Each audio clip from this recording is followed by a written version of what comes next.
The number of Americans who have mistakes on their credit reports is staggering. A 60 Minutes report exposed that most people cannot even correct the problems. CBS 2's Christine Sloan follows up.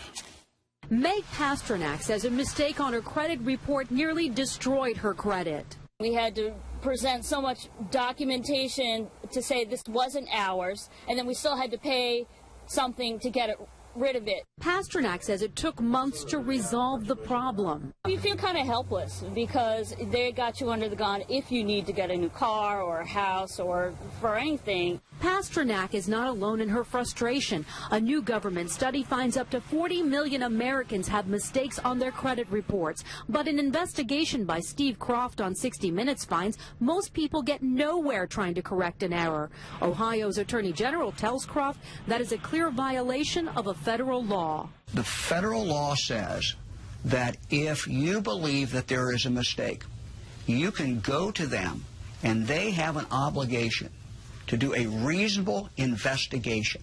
They're not doing a reasonable investigation. End result, if we're successful, is a deletion of that record from your credit report. The credit pros in Newark help people fight agencies like TransUnion and Experian. All the information they receive from a customer, they translate it into a code. They don't forward the letter and the proof of payment to the creditor.